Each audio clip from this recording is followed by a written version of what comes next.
여러분 얼굴 보니까 명절을 잘 보내신 것 같아요. 네, 주님을 찬양합니다. 말씀을 함께 봅니다. 야고보서 1장 2장. 우리 야고보서 1장과 2장을 한 목소리로 함께 봉독하겠습니다. 하나님과 주 예수 그리스도의 종 야고보는 흩어져 있는 12지파에게 문안하노라. 내 형제들아, 너희가 여러 가지 시험을 당하거든 온전히 기쁘게 여기라. 이는 너희 믿음의 시련이 인내를 만들어내는 줄 너희가 알미라. 인내를 온전히 이루라. 이는 너희로 온전하고 구비하여 조금도 부족함이 없게 하려 함이라. 너희 중에 누구든지 지혜가 부족하거든 모든 사람에게 후히 주시고 꾸리지 아니하시는 하나님께 구하라. 그리하면 주시리라. 오직 믿음으로 구하고 조금도 의심하지 말라. 의심하는 자는 마치 바람에 밀려 요동하는 바다 물결 같으니 이런 사람은 무엇인지 주께 얻기를 생각하지 말라. 두 마음을 품어 모든 일에 정함이 없는 자로다. 낮은 형제는 자기의 높음을 자랑하고 부한 자는 자기의 낮아짐을 자랑할지니 이는 그가 풀의 꽃과 같이 지나감이라. 해가 돋고 뜨거운 바람이 불어 풀을 말리면 꽃이 떨어져 그 모양의 아름다움이 없어지나니 부한 자도 그 행하는 일에 이와 같이 세잔하리라. 시험을 참는 자는 복이 있나니 이런 시련을 견디어낸 자가 주께서 자기를 사랑하는 자들에게 약속하신 생명의 멸류관을 얻을 것이기 때문이라. 사람이 시험을 받을 때에 내가 하나님께 시험을 받는다 하지 말지니 하나님은 악에게 시험도 받지 아니하시고 친히 아무도 시험하지 아니하시느니라. 오직 각 사람이 시험을 받는 것은 자기 욕심에 끌려 미혹됨이니 욕심 잉태한즉 죄를 낳고 죄가 장성한즉 사망을 낳느니라. 내 사랑하는 형제들아, 속지 말라. 온갖 좋은 은사와 온전한 선물이 다 위로부터 빛들의 아버지께로부터 내려오나니 그는 변함도 없으시고 회전하는 그림자도 없으시니라. 그가 그 피조물 중에 우리로 한 천 열매가 되게 하시려고 자기의 뜻을 따라 진리의 말씀으로 우리를 낳으셨느니라. 내 사랑하는 형제들아, 너희가 알지니 사람마다 듣기는 속히 하고 말하기는 더디하며 성내기도 더디하라. 사람이 성내는 것이 하나님의 의를 이루지 못함이라. 그러므로 모든 더러운 것과 넘치는 악을 내어버리고 너희 영혼을 능히 구원할 바 마음에 심어진 말씀을 온유함으로 받으라. 너희는 말씀을 행하는 자가 되고 듣기만 하여 자신을 속이는 자가 되지 말라. 누구든지 말씀을 듣고 행하지 아니하면 그는 거울로 자기의 생긴 얼굴을 보는 사람과 같아서 제 자신을 보고 가서 그 모습이 어떠한지를 곧 잊어버리거니와 자유롭게 하는 온전한 율법을 들여다보고 있는 자는 듣고 잃어버린 자가 아니요 실천하는 자니 이 사람은 그 행하는 일에 복을 받으리라. 누구든지 스스로 경건하다 생각하며 자기 혀를 재갈 물리지 아니하고 자기 마음을 속이면 이 사람의 경건은 헛것이라. 하나님 아버지 앞에서 정결하고 더러움이 없는 경건 곧 고아와 가부를 그 환난 중에 돌보고 또 자기를 지켜 세속에 물들지 아니하는 그것이니라. 2장. 내 형제들아, 여호와 영광의 주 곧 우리 주 예수 그리스도에 대한 믿음을 너희가 가졌으니 사람을 차별하여 대하지 말라. 만일 너희 일에 금가락지를 끼고 아름다운 옷을 입은 사람이 들어오고 또 남루한 옷을 입은 가난한 사람들이 들어올 때에 너희가 아름다운 옷을 입은 자를 눈여겨보고 말하되 여기 좋은 자리에 앉으소서 하고 또 가난한 자에게 말하되 너는 거기 서 있든지 내 발등상 아래 앉으라 하면 너희끼리 서로 차별하며 악한 생각으로 판단하는 자가 되는 것이 아니냐. 내 사랑하는 형제들아, 들을지어다. 하나님이 세상에서 가난한 자를 택하사 믿음에 부요하게 하시고 또 자기를 사랑하는 자들에게 약속하신 나라를 상속으로 받게 하지 아니하느. 너희는 도리어 가난한 자를 업신여겼도다. 부자는 너희를 억압하며 법정으로 끌고 가지 아니하느냐. 그들은 너희에게 대하여 일컬은 바 그 아름다운 이름을 비방하지 아니하느냐. 너희가 만일 성경에 기록한 대로 내 이웃을 사랑하기를 내 몸과 같이 하라 하신 최고의 법을 지키면 잘하는 것이거니와 만일 너희가 사람을 차별하여 대하면 죄를 짓는 것이니 율법이 너희를 범법자로 정죄하리라. 누구든지 온 율법을 지키다가 그 하나를 범하면 모두 범한 자가 되나니 간음하지 말라 하시니가 또한 살인하지 말라 하셨은즉 내가 비록 간음하지 아니하였어도 살인하면 율법을 범한 자가 되느니라. 너희는 자유의 율법대로 심판을 받을 자처럼 말하고 행하기도 하라.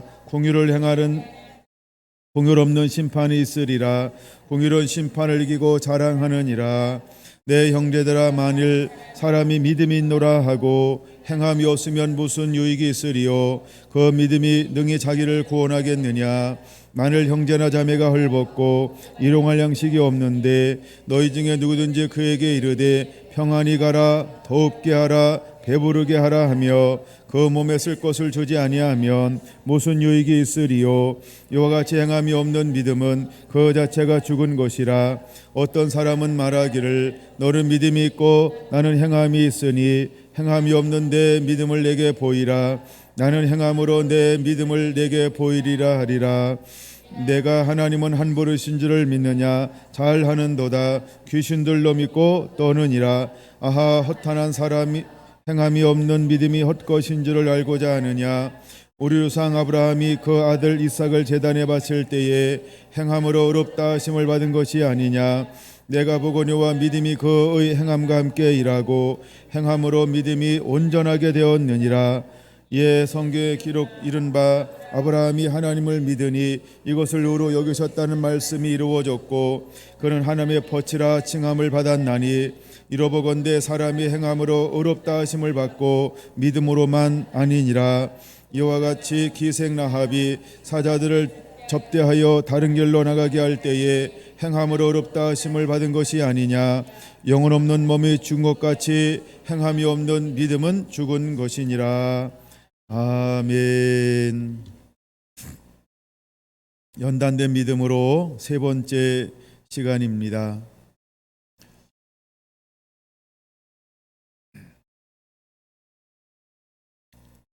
여러 가지 시험을 당하거든 온전히 기쁘게 여기라, 이렇게 말하고 있어요.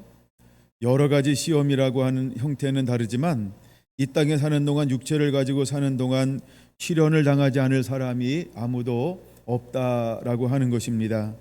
이것을 이해하는 것이 시련을 극복하는 방법이라고 하나님은 우리에게 말씀하고 있습니다. 시련은 반드시 옵니다. 또 하나, 시련에 대해 올바르게 이해하기 위해서 바로 믿음의 시련이 우리 믿음의 성숙을 만든다라고 하는 것 기억해야 합니다. 1장 3절을 이렇게 말합니다. 이는 너희 믿음의 시련이 인내를 만들어내는 줄 너희가 알미라. 인내를 온전히 이루라. 이는 너희를 온전하고 구비하여 조금도 부족함이 없게 하려 함이라 라고 말입니다. 왜 구원받은 사람에게 시련이 오는 것일까? 다시 말하면 왜 하나님은 자신의 사랑하는 백성들에게 고난과 시련을 허용하시는 것일까? 그 이유는 인내를 가르치기 위함이다 라고 말하고 있습니다. 그러면 왜 우리에게 인내가 필요한 것일까?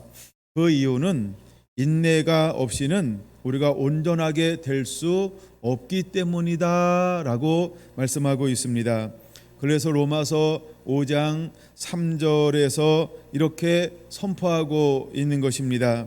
우리가 환난 중에도 즐거워하나니 이는 환난은 인내를, 인내는 연단을, 연단은 소망을 이루는 줄 알미니라 라고 말입니다. 하나님이 주신 참된 것만을 간절히 원하고 소망하며 살아가게 될 수 있을까? 방법은 하나밖에 없습니다. 시련을 통해서 인내를 배워야 하나님의 뜻대로 그 소망 가운데 살아갈 수 있게 될 거라는 것입니다.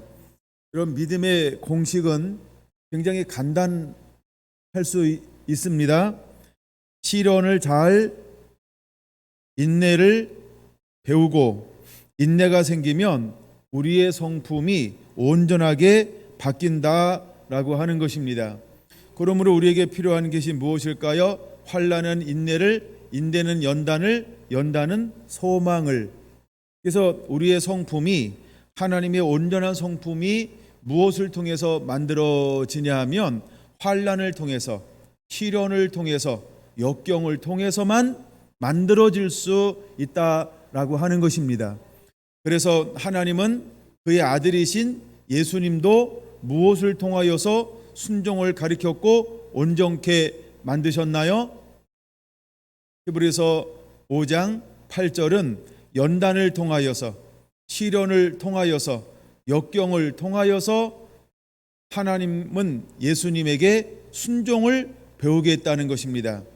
그래서 그 순종을 온전히 이루게 하심을 통하여서 그에게 속한 모든 사람들을 구원의, 영원한 구원의 근원 가운데로 인도하기 위하여 하나님은 독생자 예수 그리스도에게도 무엇을 허용하셨다? 고난을 허용하셨다.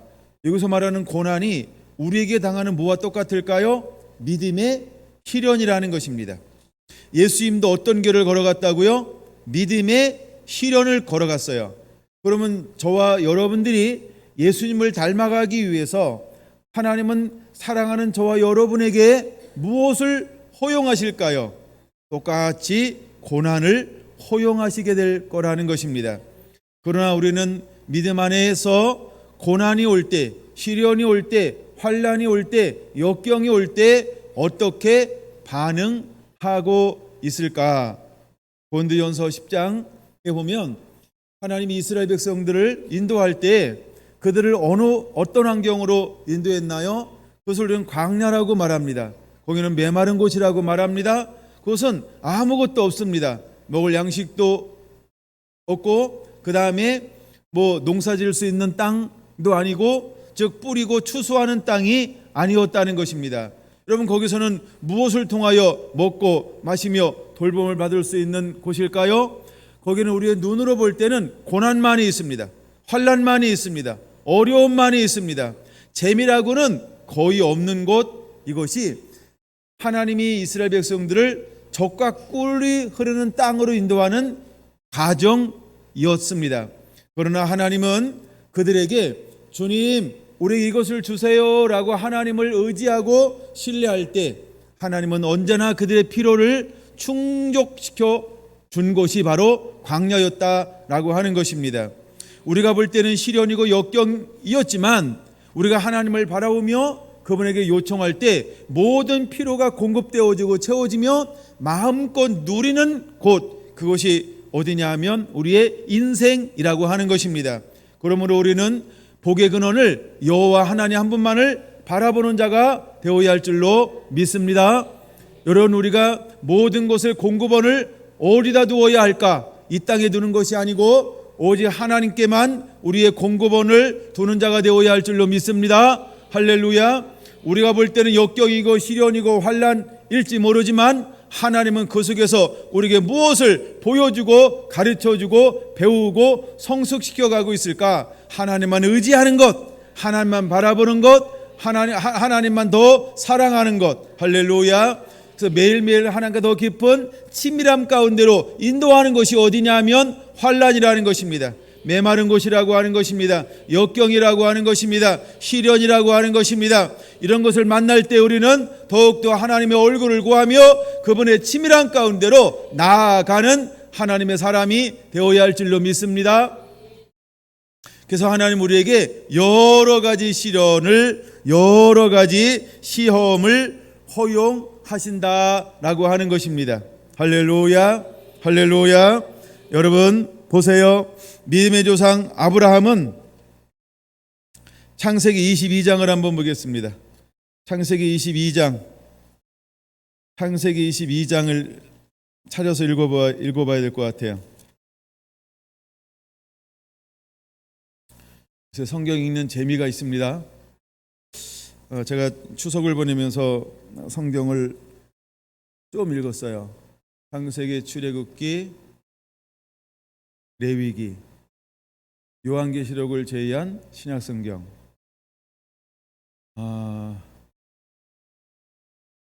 여러분들 계속해서의 말씀 속에 빠져 있죠? 빠져가고 있죠? 적셔지고 있습니까? 송편 먹고 전 부치냐고 혹시 연휴라고 성경 읽는 거 쉬셨나요? 하여간 이번 주도 빠져가시기를 바랍니다. 말씀에 적셔지게 되길 원합니다. 자, 창세기 22장을 같이 한번 읽어보겠습니다. 시작. 그 일 후에 하나님이 아브라함을 시험하시려고 그를 부르시되 아브라함아 하시니 그가 이르되 내가 여기 있나이다. 여호와께서 이르시되 내 아들 내 사랑하는 독자 이삭을 데리고 모리아 땅으로 가서 내가 내게 일러준 산 거기서 그를 번제로 드리라. 아브라함이 아침에 일찍 일어나 나귀 안장을 지우고 두 종과 그의 아들 이삭을 데리고 번제에 쓸 나무를 쪼개어 가지고 떠나 하나님이 자기에게 일러주신 곳으로 가더니 제3일에 아브라함이 눈을 들어 그곳을 멀리 바라본지라. 이에 아브라함이 종들에게 이르되 너희는 나귀와 함께 여기서 기다리라. 내가 아이와 함께 거기 가서 예배하고 우리가 너희에게로 돌아오리라 하고 아브라함이 이에 번제 나무를 가져다가 그 아들 이삭에게 지우고 자기는 불과 칼을 손에 들고 두 사람이 동행하더니 이삭이 그 아버지 아브라함에게 말하여 이르되 내 아버지여 하니 그가 이르되 내 아들아 내가 여기 있노라. 이삭이 이르되 불과 나무는 있거니와 번제할 어린 양은 어디 있나이까. 아브라함이 이르되 내 아들아 번제할 어린 양은 하나님이 자기를 위하여 친히 준비하시리라 하고 두 사람이 함께 나아가서 하나님이 그에게 일러주신 곳에 이른지라. 이에 아브라함이 그곳에 제단을 쌓고 그 나무를 버려놓고 그 아들 이삭을 결박하여 제단 나무 위에 놓고 손을 내밀어 칼을 잡고 그 아들을 잡으려 하니 여호와의 사자가 하늘로부터 그를 불러 이르시되 아브라함아 아브라함아 하시는지라. 아브라함이 이르되 내가 여기 있나이다 하매 사자가 이르되 그 아이에게 내 손을 대지 말라. 그에게 아무 일도 하지 말라. 내가 내 아들 내 독자까지도 내게 아끼지 아니하였으니 내가 이제야 내가 하나님을 경외하는 줄 아노라. 아브라함이 눈을 들어 살펴본즉 한 순양이 뒤에 있는데 뿔이 숯불에 걸려 있는지라. 아브라함이 가서 그 순양을 가다가 아들을 대신하여 번제를 드렸더라. 아브라함이 그 땅 이름을 여호와 이레라 하였으므로 오늘날까지 사람들이 이르기를 여호와의 산에서 준비되리라 하더라. 여호와의 사자가 하늘에서부터 두 번째 아브라함을 불러 이르시되 여호와께서 이르시기를 내가 나를 가리켜 맹세하노니 내가 이같이 행하여 내 아들 내 독자 아끼지 아니하였은즉 내가 내게 큰 복을 주고 내 씨가 크게 번성하여 하늘의 별과 같고 바닷가의 모래와 같게 하리니 내 씨가 그 대적의 성문을 차지하리라. 또 내 씨로 말미암아 천하 만민의 복을 받으리니 이는 내가 나의 말을 준행하였음이라 하셨다 하라. 이에 아브라함이 그 종들에게 돌아가서 함께 떠나 부엘사바에 이르러 거기 거주하였더라. 아멘. 할렐루야. 이것이 바로 아브라함의 이야기입니다. 여러분, 아브라함은 75세에 부름을 받았습니다. 그리고 25년을 기다렸어요. 여러분, 25년이라고 하는 긴 세월을 기다렸습니다. 하나님이 아브라함을 불러서 아브라함에게 먼저 무엇을 훈련했을까요? 인내라고 하는 것을 훈련시켰다라고 하는 것입니다. 그리고 얼마나 지났을까? 이제 이삭이 어느 정도 자라나 10대가 되었습니다. 그런 어느 날 하나님은 그에게 무엇을 요구하냐 하면 내 사랑하는 내가 내 아들 내 사랑하는 독자 이삭을 데리고 모리아 산으로 가서 내가 내게 일러준 그 한 산에 가서 그를 번제로 드려라 라고 요구하고 있습니다. 아브라함에게는 이것을 무엇이라고 우리가 바라봐야 될까? 이것은 믿음의 시련이라고 하는 것입니다. 아브라함에게는 이것이 믿음의 시련이죠. 내 본토 고향 아비 집을 떠나 내가 내게 지시한 땅으로 가라 라고 할 때 그는 순종하였습니다. 그리고 여러 번 하나님과의 만남이 아브라함의 삶 가운데서 이루어졌습니다. 그리고 나서 이제 다시 한번 이제 어느 때에 하나님이 그에게 또 오셔서 이제는 내가 내 사랑하는 내 독자 그 이삭을 내게 번제로 드리라 라고 하는 하나님의 요구를 그에게 하고 있습니다. 어느 때처럼 아브라함은 어떻게 행동하고 있을까? 22장 3절은 이렇게 말하고 있다는 것이죠. 아브라함이 아침에 일찍이 일어나서 라고 말입니다. 그는 지체하지 않았습니다. 즉 머뭇거리지 않았다는 겁니다. 다시 말해서 마음이 둘로 나눠지지 않았다라고 하는 것입니다. 아브라함은 75세의 부름을 받아 여기까지 오면서 수많은 훈련을 했습니다. 크고 작은 믿음의 연단과 시련이 그에게 있었습니다. 이제 하나님은 그에게 다시 한번 그 마음을 알기 위해서 또 다른 차원의 시련을 그에게 허용을 하고 있는 것입니다. 그래서 그에게 가장 사랑하는 자, 그것도 독자라고 표현하고 있습니다. 이스마엘이 있음에도 불구하고 하나님은 그에게 뭐라고 말하고 있습니까? 독자라고 표현하고 있다는 것입니다. 그리고 그 아들을 그냥 아들이 아니라 뭐라고 부르고 있다고요? 내 사랑하는 이라고 말하고 있다는 겁니다. 여기서 사랑한다라고 할 때는 우선순위 중에서 첫 번째 순위에 놓여 있다라고 하는 의미인 것입니다. 즉 아브라함의 삶 가운데서 가장 중요한 것이 무엇이냐라고 했을 때 하나님과의 관계 빼고는 이삭이었습니다. 그의 아들이었습니다. 근데 하나님은 그것을 요구하고 있는 것입니다. 내게 번제로 드려라고 할 때 번제라고 하는 의미를 아브라함은 명확하게 알았습니다. 번제가 무엇인지를 알았습니다. 아들을 죽이는 것입니다. 목을 치는 것입니다. 그리고 그 삶을 하나님 앞에 죽음을 통하여서 전부를 드리는 것이라고 하는 의미를 알았습니다. 그리고 그의 가는 길을 3일이라고 하는 긴 여정을 하게 합니다. 그럼에도 불구하고 3일이라는 여정을 떠남에도 불구하고 아브라함은 자로나 우로나 티끌만큼 즉 털끌만큼도 흔들리지 않았다라고 하는 것입니다. 여러분 그가 믿음의 조상이 될 수 있었던 거, 믿음의 아버지가 될 수 있었던 거 어디에 있었을까? 여러분 오늘 살아가는 저와 여러분에게 하나님은 무엇을 보기를 원하실까? 하나님이 아브라함에게 내 마음이 내 생각이 어떠한지 알려하려 하였다라고 말하고 있다라고 한다면 하나님 우리에게도 똑같이 그렇게 말씀하고 있지 아니할까요? 여러분 우리도 하나님 앞에 하나님은 시련이나 연단이나 고난이나 환난이나 원치 않는 여러 가지 환경을 통하여서 우리의 무엇을 보기를 원하시는 분일까? 여러분 이제 우리의 마음을 하나님 앞에 보여주는 자가 되어야 합니다. 때로 하나님은 우리에게 우리의 마음을 하나님은 보기를 원하신다라고 하는 것입니다. 그래서 우리에게 원치 않는 무엇을 허용하시냐면 믿음의 시련을 허용하시는 것입니다.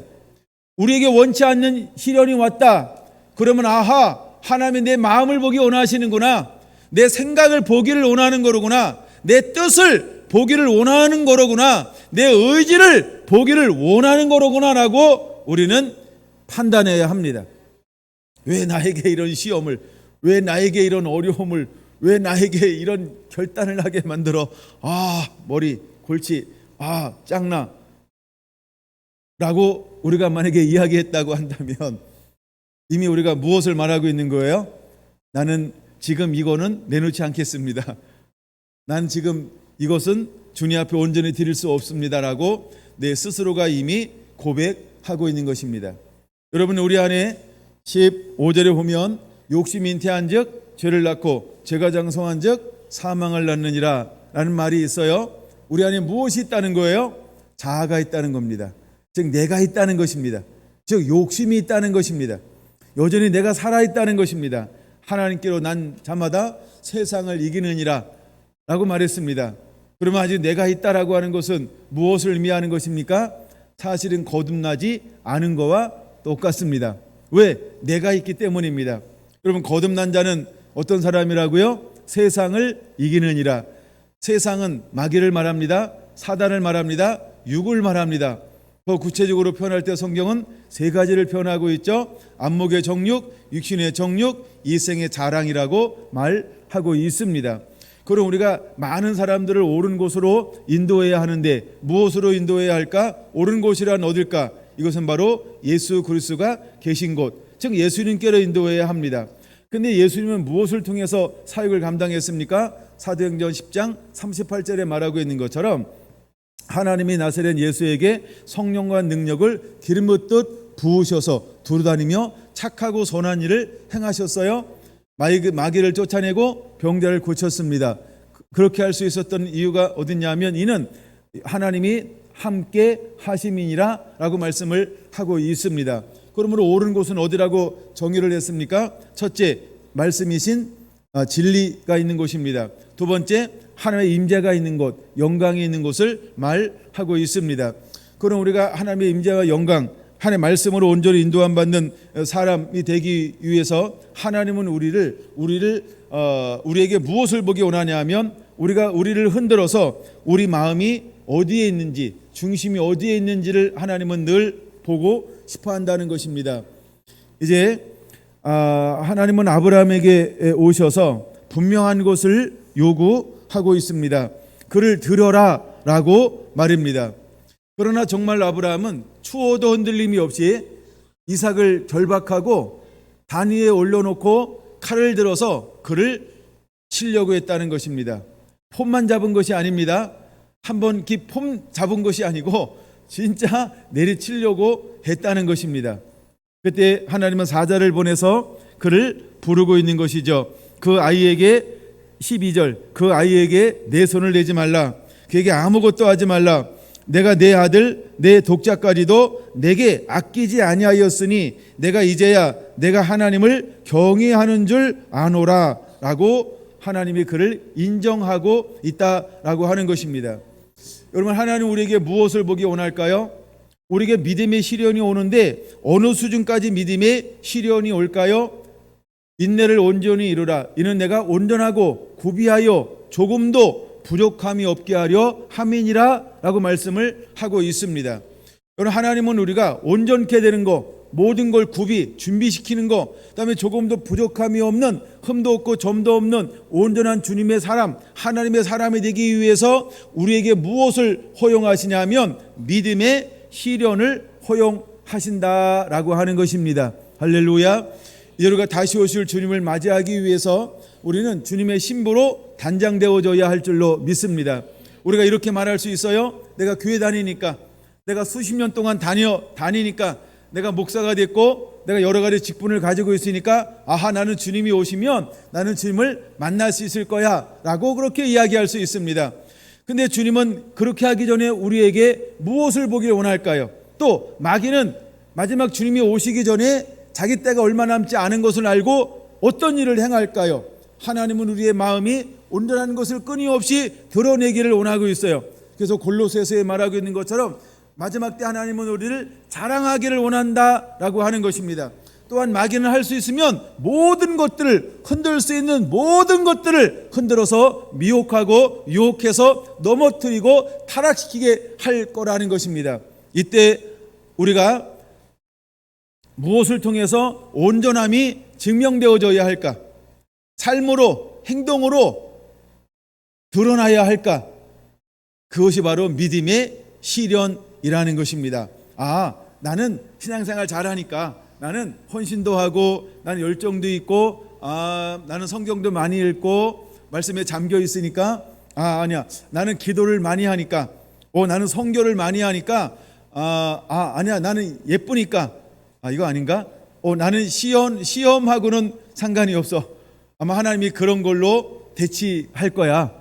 그거는 나처럼 하지 않는 사람들에게는 하나님이 알아보기 위해서 시련을 허용하지만 나처럼 열심히 있는 사람에게는 그런 시련을 허용하지 않을 거야 라고 생각한다면 그것이야말로 착각입니다. 여러분, 믿음의 시련은 모든 사람에게 다 허용되어질 거라고 하는 것입니다. 예수님을 함께 따라다녔던 제자들에게 마지막에 봤던 시험이 무엇일까요? 나와 함께 시험에 들지 않게 깨워 기도하라.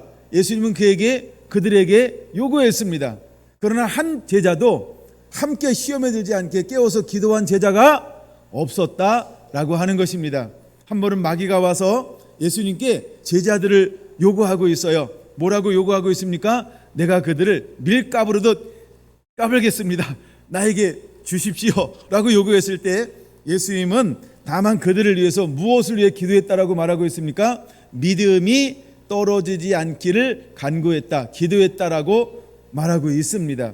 여러분, 우리가 마지막 때 믿음의 시련이 왔을 때 이기는 방법이 무엇일까요? 믿음밖에 없다는 것입니다. 리얼 믿음입니다. 여러분, 우리가 믿음밖에 없다라고 하는 것입니다.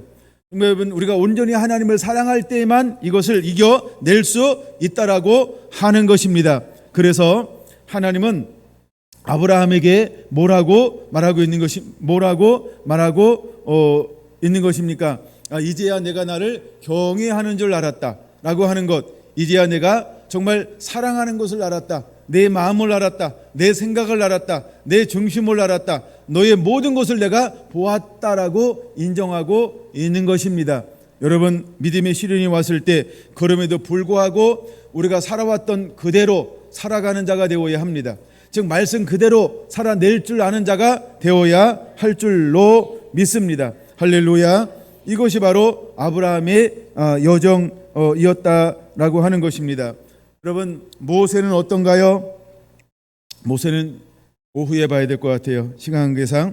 요셉은 애굽의 총리가 되기까지 형제들에게 팔려가고 노예가 되고 억울한 누명을 쓰고 감옥에까지 가고 감옥에까지 들어가서 그는 꿈을 꾸고 난 다음에 몇 년이라고 한 세월을 인내하는 시간을 보내야만 됐을까? 13년이라고 하는 긴 시간을 인내하는 가운데 보내야만 했다는 것입니다. 여러분, 13년이 여러분에게 짧을까요? 13년이 여러분에게 짧을까요? 우리 정하위원에게 한번 물어볼까요? 너 13년이 짧니? 오늘 몇 살이지? 11살이래요. 아직도 2년이 부족하네. 지금까지 살아왔는데 13년이 안 됐어요. 11년을 살아왔는데 13년이 안 됐어요. 여러분이 그러면 13년이 짧은 걸까요? 굉장히 긴 세월이라는 것입니다. 근데 그 세월 동안 하나님의 꿈을 줬음에도 불구하고 그는 어떤 삶을 살아가게 되나요? 시련의 연속이었어요. 환난의 연속이었어요. 원치 않는 삶의 환경이 그때부터 주어지기 시작을 했다는 것입니다. 물론 그 안에는 은총도 있었고 은혜도 있었고 형통함도 있었습니다. 그러나 그 삶 전체를 바라보면 뭐라고 평가할 수 있을까요? 믿음의 시련의 연속이었다라고 바라볼 수 있다라고 하는 겁니다. 꿈을 꾸고 이야기하면 이야기할수록 하나님의 사랑을 받아서 그걸 드러내면 드러낼수록 더욱더 미움을 받았고 시기를 받았고 질투를 받았고 그 다음에 버림을 받았습니다. 그리고 보디발 집에 가서 많은 것이 형통함에도 불구하고 계속해서 미혹이 왔습니다. 유혹이 왔습니다. 시기가 왔습니다. 질투가 왔습니다. 그러나 그럼에도 불구하고 그는 더 낮아지는 삶을 살게 되었습니다. 여러분, 하나님의 주신 꿈을 이루기 위한 방법, 하나님의 그를 무엇을 통해서 그를 드러내시나요? 믿음의 시련을 통하여서 한 사람을 드러내는 것을 볼 수 있습니다. 여러분에게 믿음의 시련이 올 때 우리는 어떻게 여기는 자가 되어야 할까? 온전히 기쁘게 여길 수 있는 자가 되기를 예수님의 이름으로 축원합니다. 왜 나만 겪는 고난이냐고 이렇게 하지 말고 온전히 기쁘게 여길 줄 아는 자가 되어야 할 줄로 믿습니다. 왜냐하면 그 시련만을 통하여서 그 시련의 길을 통하여서 하나님은 우리를 준비한다는 것입니다. 온전하게 조금도 부족함이 없게 우리를 구비하여서 하나님이 원하시는 사람으로, 원하시는 그릇으로, 원하시는 통로로 만드는 하나님의 방법이라고 하는 것입니다. 그리고 하나님의 때가 되었어요. 시편 78편에 말하고 있는 것처럼 여호와의 말씀이 응할 때까지 하나님은 그를 붙잡아 놓았다라고 표현하고 있습니다. 여호와의 말씀이 응할 때까지라. 내가 원하는 때가 아니고 내 방법, 내 시기, 내 타이밍이 아니고 내 욕망, 내 야망, 내가 하고 싶은데 내가 나를 드러내고 싶을 때 하나님 나를 드러내는 것이 아니고 하나님의 때에 여호와의 말씀이 응할 때까지 하나님은 요셉을 낮추었다는 것입니다. 믿음의 시련 가운데 그를 놓았다라고 하는 것입니다. 그럼 여기서 우리가 무엇을 배워야 할까? 주님이 오시는 날이 가까우면 가까울수록 얼마나 더 많은 말씀의 무너짐이 있을 것이라고 하는 걸 우리는 기억해야 합니다. 형제가 부모와 자식 간의 모든 관계가 점점 더 파괴가 되어지게 될 것입니다. 여러분, 극악무도한 일들이 우리 주변에서 수없이 일어나게 될 것입니다. 때로는 성경에 말하고 있는 것처럼 처처의 기근과 지진이 일어나게 될 것입니다. 서로 미워하고 서로 내어주는 일이 일어날 것입니다. 서로 불신하게 될 것입니다. 더욱더 말할 수 없는 새로운 차원의 죄악들은 난무하게 될 것입니다. 자기를 사랑합니다. 자긍합니다. 아주 극이기주의가 이 땅 가운데 팽배하게 일어나게 될 것입니다. 이미 우리가 이웃에 누가 사는지 어떤 일이 벌어지겠는지 모르는 시대에 이미 우리가 살고 있습니다. 한국만 이웃이 뭐 하는지 모르고 살까요? 경제가 발달할수록 시대가 좀 더 악하면 악할수록 이웃이 어떻게 사는지 모르는 시대는 우리의 문제만이 아니라고 하는 것입니다. 제가 어제 전체 칸톡에 저녁에 그 기독교 세계 핍박 현황에 대해서 한번 올려주었어요. 여러분 관심 있게 보셨나요? 얼마나 많은 핍박이 증가하고 있는지 모릅니다. 여러분 여기서 우리가 말하는 서쪽으로 가면 갈수록 종교 핍박이 얼마나 더 많이 일어나고 있는지 모릅니다. 이미 십수년 동안 1위를 차지하고 있는 것이 북한입니다. 그리고 중국은 지금 42위에서 27위로 올라갔습니다. 말할 수 없는 공식적인 핍박이 일어나고 있습니다. 그 다음에 수많은 이슬람 땅에서 얼마나 많은 박해가 일어나고 있는지 모릅니다. 얼마나 많은 사회주의 가운데서 종교 핍박이 일어나고 있는지 모릅니다. 그러나 여러분, 이것이 이슬람에서만 일어나고 있을까요? 아니면 사회주의에서만 일어나고 있을까요? 우리나라처럼 민주주의에서, 여러분 자유민주주의에서 종교 핍박이 있을까요? 없을까요? 여러분, 우리나라도 말할 수 없는 많은 것들을 통하여서 교회는 핍박받고 있습니다. 기독교인들은 핍박을 받고 있습니다. 그럼 이것은 자연적인 현상 중에 하나라고 하는 걸 알아야 합니다. 사단은 자기 때가 얼마 남지 않음을 알고 할 수 있으면 모든 것을 동원해서 우리를 핍박하게 될 거라는 것입니다. 여러분들이 다시 한번 그 뉴스를 보면서 감사하시길 바랍니다. 그리고 우리에게 그런 고난이나 연단이 왔을 때 나는 과연 이것을 어떻게 견뎌내고 이겨낼 수 있을까라고 하는 한번 여러분들이 묵상을 한번 해 보시기를 바랍니다. 우리가 자유롭게 마음껏 종교 생활을 할 수 없다, 신앙 생활을 할 수 없다, 하나님을 예배할 수 없다, 성경을 소지할 수 없다, 찬양을 입으로 부를 수 없다. 이미 여러분 법적으로는 복음을 마음껏 전하지 못하도록 법으로 제재하고 있습니다. 그래서 학교에서 종교 임용을 하지 못하도록 제재하고 있습니다. 미션 스쿨에서 예배하지 못하게 법으로 만들고 있습니다. 아이들이 거부권을 행사하도록 인권법으로 이미 만들어 놓았습니다. 이미 기독교는, 이미 복음은 한국 사회에서도 수많은 저항에 부닥치고 있다는 것입니다. 교회는 말합니다. 복음 전하기가 힘들다라고. 여러분, 복음 전하기 힘든 이유가 어디 있을까요? 왜 복음화가 더디게 될까요? 그들이 단순히 무관심한 것이 아니고 저항하고 있기 때문에 그렇습니다. 반항하고 있기 때문에 그렇습니다. 교회를 적대시하고 있기 때문에 그렇습니다. 복음을 적대시하고 있기 때문에 그렇습니다. 그냥 어두움이 아니고 그 배후에 있는 사단이 그들을 공격적으로 몰아붙이고 있습니다. 여러분, 우리가 그런 시대에 살고 있다라고 하는 걸 우리가 잊지 않아야 합니다. 믿음의 시련이 올 때 온전히 기쁘게 여기라 라고 말합니다. 가깝게는 우리가 명절을 통해서 일가 지정 형제들에 모였을 때 종교가 달라요. 그럴 때 오는 부닥침이 있습니다. 서로 알력들이 있을 수 있습니다.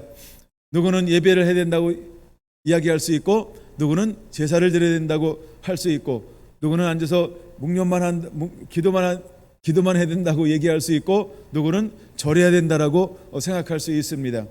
예, 여러 가지 이런 종교적인 문제로 인해서 우리 내려오는 실제로 한국 교회 수많은 가정과 가문들 가운데 이런 부닥침이 있을 수 있습니다. 여러분, 이럴 때 우리가 어떻게 이것을 극복하고 이기며 돌파를 만들어 가야 할까? 이것 또한 믿음의 실현이라고 하는 걸 우리가 깨달아야 합니다. 오전에 한 군데 더 말씀을 찾아볼 건데요, 마태복음 23장에서 25장을 좀 보려고 합니다. 마태복음 23장을 먼저 읽겠습니다. 23장, 마태복음 23장을 통해서 오늘 우리에게 주시는 하나님의 음성, 이것을 한번 좀 들어보기를 원합니다. 이에 예수께서 무리와 제자들에게 말씀하여 이르시되, 서기관들과 바리새인들이 모세의 자리에 앉았으니 그러므로 무엇인지 그들이 말하는 바는 행하고 지키되 그들이 하는 행위에는 본받지 말라. 그들은 말만 하고 행하지 아니하며 또 무거운 짐을 묶어 사람의 어깨에 지우되 자기는 이것을 한 손가락으로도 움직이려 하지 아니하며 그들의 모든 행위를 사람들에게 보이고자 하나니 곧 그 경문띠를 넓게 하며 옷소를 길게 하고 잔치의 윗자리와 희당의 높은 자리와 시장에서 문안받는 것과 사람에게 납비라 칭함을 받는 것을 좋아하느니라. 그러나 너희는 납비라 칭함을 받지 말라. 너희 선생은 하나이요 너희는 나 형제니라. 땅에 있는 자를 아비라 하지 말라. 너희 아버지는 한 분이시니 곧 하늘에 계신 이시니라. 또한 지도자라 칭함을 받지 말라. 너희의 지도자는 한 분이시니 곧 그리스도시니라. 너희 중에 큰 자는 너희를 섬기는 자가 되어야 하리라. 누구든지 자기를 높이는 자는 낮아지고 누구든지 자기를 낮추는 자는 높아지리라. 화 있을진저 위식하는 서기관들과 바리새인들이여, 너희는 천국 문을 사람들 앞에서 닫고 너희도 들어가지 않고 들어가려 하는 자들도 들어가지 못하게 하는도다. 화 있을진저.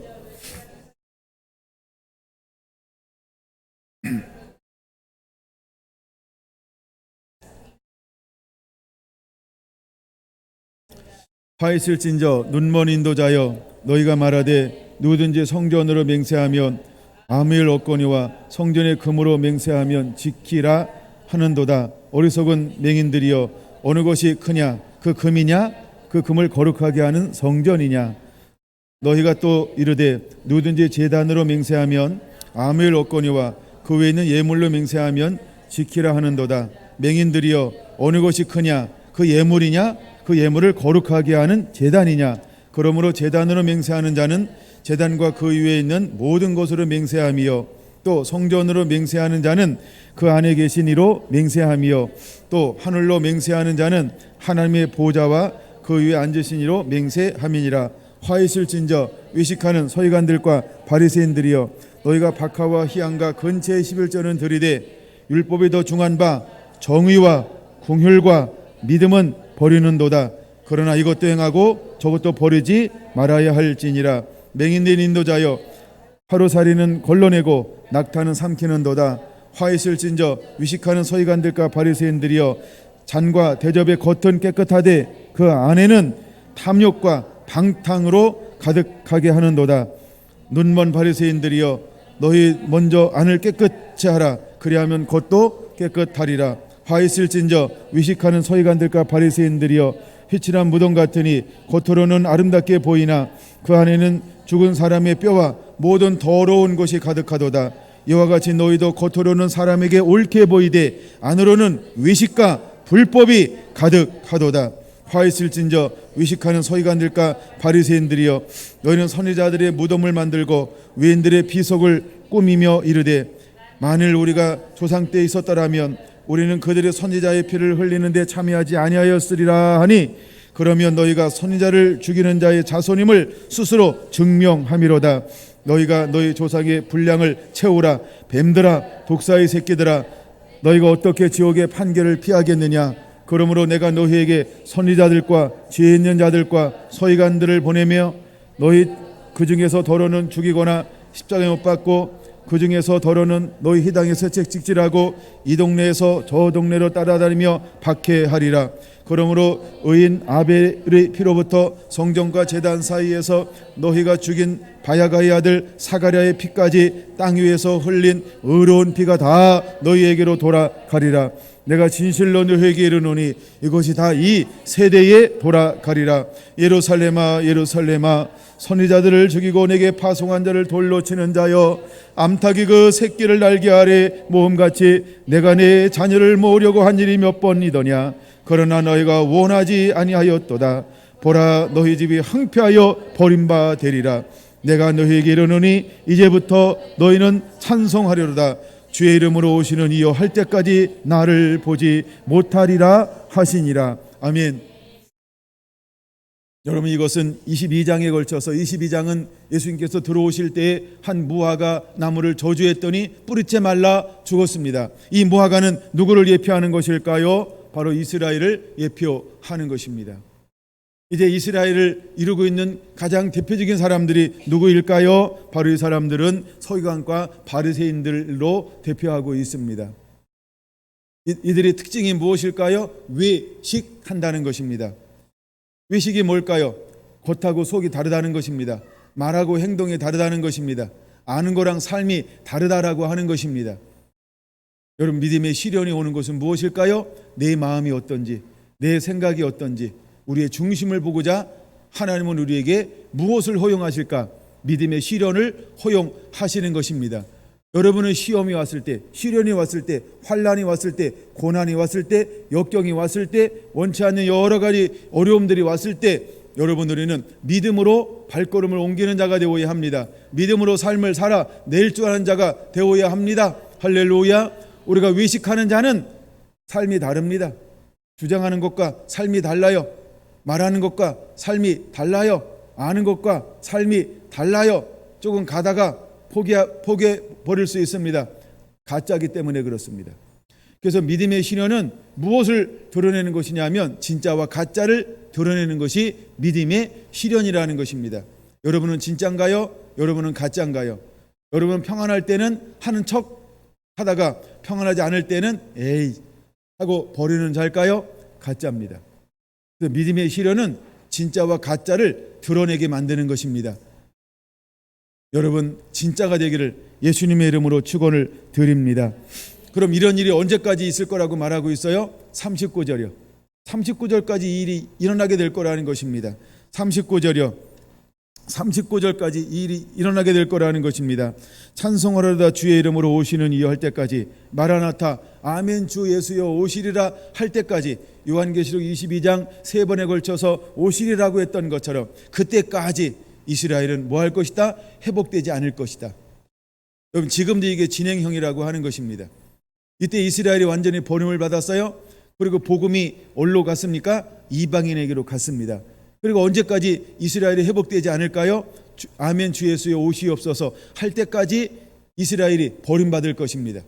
버림받을 것입니다. 여러분, 실제로 지금 이스라엘 가보세요. 여러분, 그들은 하나님을 경외하지 않습니다. 하나님을 섬기지 않습니다. 예수님을 인정하지 않습니다. 그들은 기독교를 핍박합니다. 그들은 예수 그리스도인과 구주를 모셔드린 사람을 메시아닉 주라고 부릅니다. 이 사람들을 핍박하고 있습니다. 누가? 정통 유대인들이요. 수많은 유대인들이. 실제로 이스라엘 가보세요. 여러분, 이스라엘 가면 복음이 있을까요? 복음이 없습니다. 거기 성령이 임하실까요? 거기 성령이 없습니다. 언제까지요? 너희는 찬송하로다 주의 이름으로 오신 이여 할 때까지 나를 보지 못하리라. 여러분, 이 말씀은 지금도 진행형이라고 하는 것입니다. 그러나 우리가 이스라엘 위해서 기도해야 합니다. 여러분, 우리가 그들을 시기나게 해야 합니다. 우리가 하나님의 영광을 우리가 말씀대로 살아서 하나님이 우리를 얼마나 하나님의 것을 누리고 있는지를 보여주는 삶을 살아야 할 줄로 믿습니다. 할렐루야. 24장을 읽을 겁니다. 이번 24장 같이 읽습니다. 시작. 예수께서 성전에서 나와서 가실 때에 제자들의 성전 건물들을 가리켜 보이려고 나오니 대답하여 이르되 너희가 이 모든 것을 보지 못하느냐? 내가 진실로 너희에게 이르노니 돌 하나도 돌 위에 남기지 않고 다 무너뜨리리라. 예수께서 감람산 위에 앉으셨을 때에 제자들의 종용이 와서 이르되 우리에게 이르소서 어느 때 이런 일이 있겠사오며 또 주의 임하심과 세상 끝에는 무슨 징조가 있사오리이까? 예수께서 대답하여 이르시되 너희가 사람의 미혹을 받지 않도록 주의하라. 많은 사람이 내 이름으로 와서 이르되 나는 그리스도라 하여 많은 사람을 미혹하리라. 난리와 난리의 소문을 듣겠으나 너희는 삼가 두려워하지 말라. 이런 일이 있어야 하되 아직 끝은 아니니라. 민족이 민족을, 나라가 나라를 대적하여 일어나겠고 곳곳에 기근과 지진이 있으리니 이 모든 것은 재난의 시작이니라. 그때 사람들이 너희에게 환난에 넘겨주겠으며 너희를 죽이리니 너희가 내 이름 때문에 모든 민족에게 미움을 받으리라. 그때 많은 사람이 실족하게 되어 서로 잡아주고 서로 미워하겠으며 거짓 선지자가 많이 일어나 많은 사람을 미혹하겠으며 불법의 성함으로 많은 사람의 사랑이 식어지리라. 그러나 끝까지 견디는 자는 구원을 얻으리라. 이 천국 복음이 이 민족에게 증언되기 위하여 온 세상에 전파되리니 그제야 끝이 오리라. 아멘. 먼저 거기까지요. 여러분, 마지막 때 일어나는 것 중에 하나가 뭐냐면 믿음의 시련이 올 거라고 말하고 있습니다. 여러분, 이때 이것은 재난의 시작인 것입니다. 이미 우리에게 재난이 시작이 되었습니다. 이런 환난이 있습니다. 이런 시련이 있습니다. 이런 고난이 있습니다. 이럴 때 일어나는 일들이 뭐냐 하면 우리가 예수 그리스도의 이름 때문에, 내가 예수 그리스도를 믿는 하나님의 사람이라고 하는 것 때문에 실제로 미움을 받게 될 거라고 하는 것입니다. 여러분, 미움이라고 하는 시련이 왔을 때 우리는 어떻게 해야 할까요? 온전히 기쁘게 여길 줄 아는 자가 되어야 할 줄로 믿습니다. 10절에 말하고 있는 것처럼 사람들이 실족하게 되어 서로 잡아주고 서로 미워합니다. 이럴 때 우리가 어떻게 해야 됩니까? 우리 온전히 기쁘게 여기는 자가 되어야 할 줄로 믿습니다. 단 내가 말씀 때문이라고 한다면, 단 내가 믿음 때문이라고 한다면 우리는 온전히 기쁘게 여기는 자가 되어야 할 줄로 믿습니다. 그러므로 믿음의 시련이 왔을 때 조심할 것이 하나 있어요. 그게 뭐냐 하면 혹시 내가 사랑이 식어지는 않나. 만약에 사랑이 식어진다라고 한다면 그는 가짜입니다. 여러분, 이때 우리는 사랑이 식어지는 것이 아니고 더 뜨겁게 하나님을 사랑해낼 줄 아는 사람이 되어야 할 줄로 믿습니다.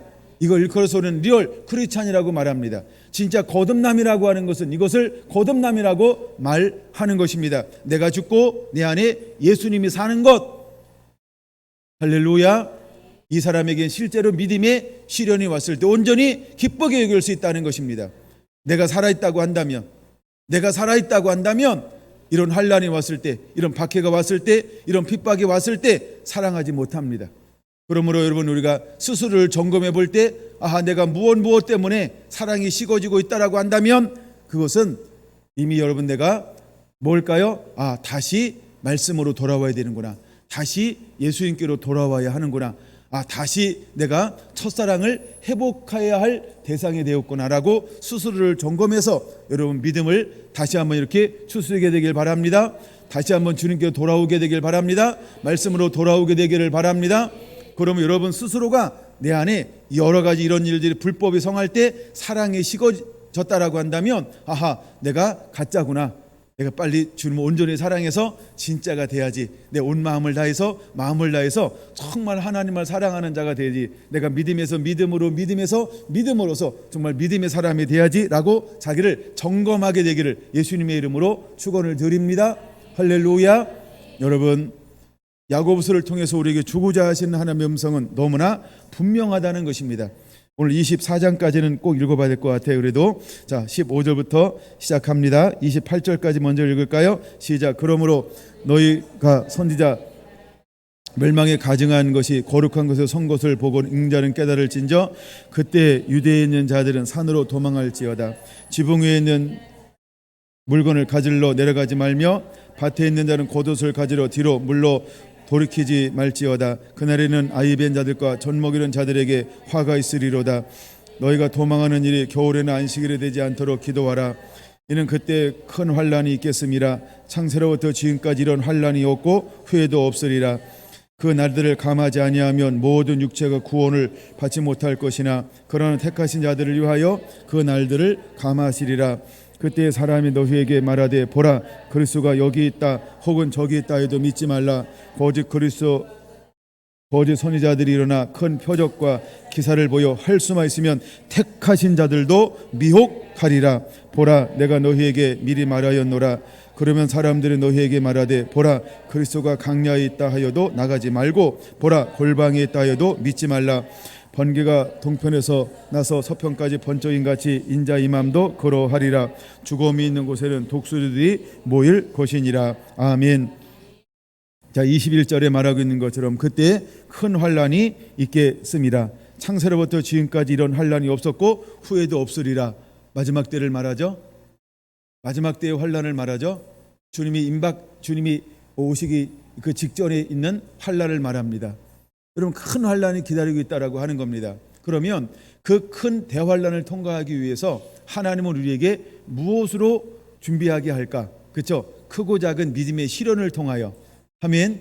크고 작은 믿음의 시련을 통하여 우리를 정결케 하는 것입니다. 우리를 연단하게 하는 것입니다. 우리가 정금이 되게 하는 것입니다. 우리가 순금이 되게 하는 것입니다. 우리가 연단된 금을 소유하게 만들 것입니다. 그럼 우리는 연단된 믿음의 사람이 되어야 할 줄로 믿습니다. 세상과 섞이지 않고 온전히 순수한 믿음의 사람이 되어야 할 줄로 믿습니다. 욥기 23장에 욥이 고백하는 것처럼 나를 단련하신 후에 내가 정금같이 나오리다. 이것이 우리의 삶이 되어야 할 줄로 믿습니다. 혹시 여러분들이 크고 작은 시련 가운데 있다라고 한다면 오히려 기뻐하시기 바랍니다. 그리고 그것을 받아들이시길 바랍니다. 주님, 나를 단련하여 주셔서 섞인 모든 것을 다 빼내시고 나를 온전한 믿음, 온전한 말씀, 우리 주님만을 바라보고 사랑할 수 있는 그 마음만 소유하는 참 주님이 기뻐하시는 그런 믿음의 사람으로 나를 만들어 주시옵소서라고 하면서 여러분을 오히려 주님 앞에 더 내놓으시기를 바랍니다. 그러므로 우리가 주님이 원하시는 그런 믿음의 사람으로 일어나게 되기를 원합니다. 29절부터 이제 51절까지 볼 거예요. 시작. 그날 후에 즉시 해가 어두워지며 달이 빛을 내지 아니하며 별들이 하늘에서 떨어지며 하늘의 권능들이 흘러들리라.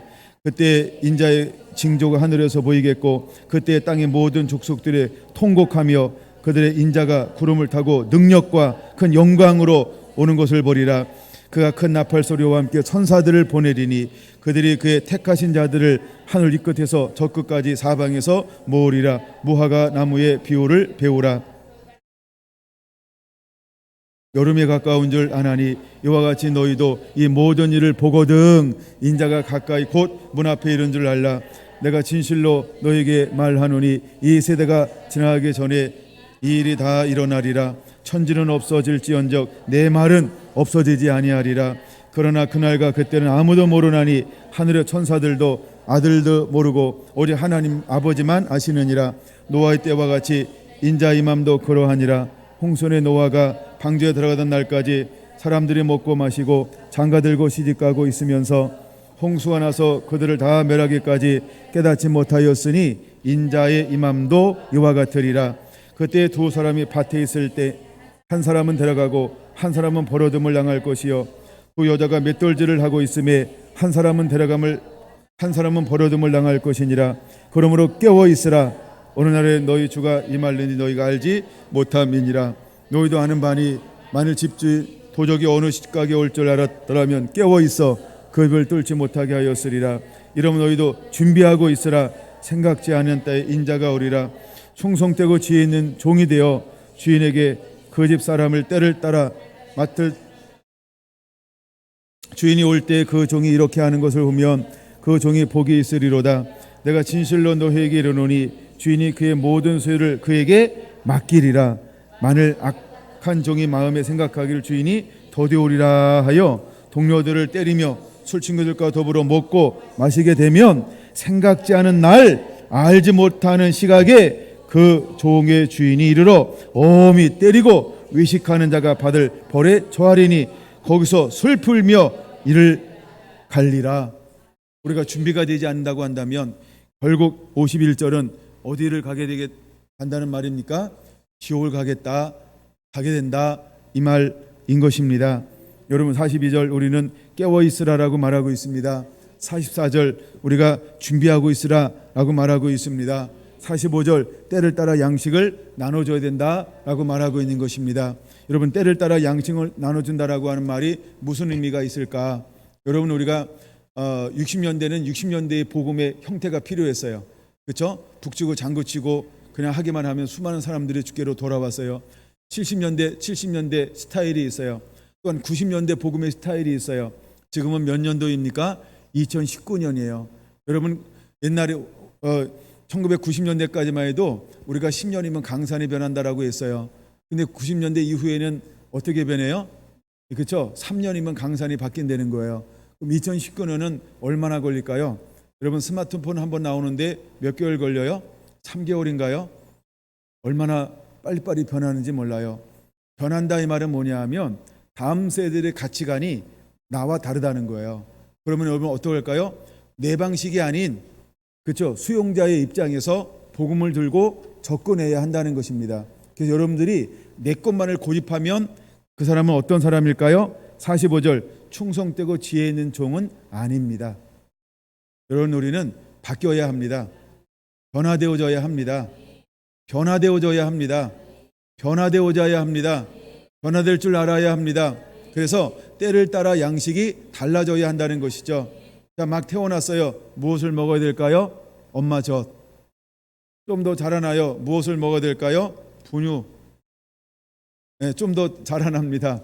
자랄수록 양식이 달라지는 것처럼 우리가 영적으로 자라면 자랄수록 양식이 달라져야 할 줄로 믿습니다. 그래서 때에 따라 맞는 양식을 먹어야 합니다. 오늘 우리가 이 시대에 어떤 시대에 살아가고 있는가?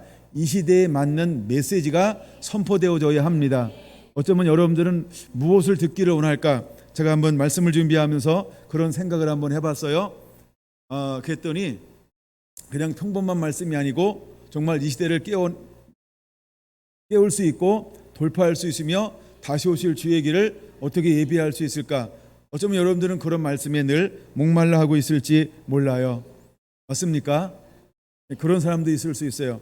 또 어떤 사람들은 이런 걸 요구할 수 있어요.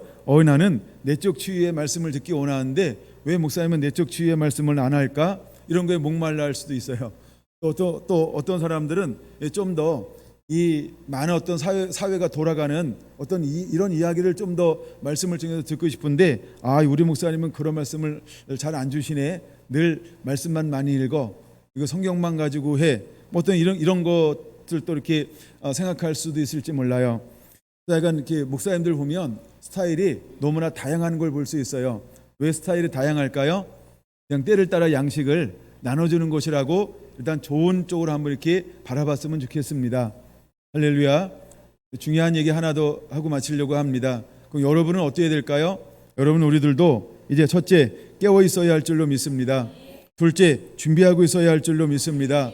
셋째 때에 맞는 양식을 가지고 있는 자가 되어야 할 줄로 믿습니다. 그래야만 대부분과 대추수를 감당할 수 있습니다. 믿음의 실현을 통해서 하나님 우리가 무엇을 겸비하기를 원할까? 수많은 사람들을 옳은 곳으로 인도하기 위해서 무엇으로 겸비하고 있어야 될까? 우리가 세상을 이기는 자가 되기 위해서 우리가 무엇을 겸비하고 있어야 될까? 우리가 하나님을 가까이 하기 위해서 우리가 무엇으로 옷 입고 있어야 될 것인가? 여러분 이제 이 부분에 대해서 우리가 첫째 깨어 있으라, 둘째 준비하라, 셋째 때에 맞는 양식을 나눠줄 수 있는 하나님의 사람이 되라. 이것이 여러분의 씨름이 되었으면 좋겠습니다. 이것이 여러분의 씨름이 되었으면 좋겠습니다. 깨어 있는 자가 되기를 축원합니다. 준비하고 있는 자가 되기를 축원합니다. 때를 따라 양식을 나눠줄 수 있는, 때에 맞는 양식을 나누어줄 수 있는 그런 하나님의 사람이 되기를 예수님의 이름으로 축원을 드립니다. 아멘.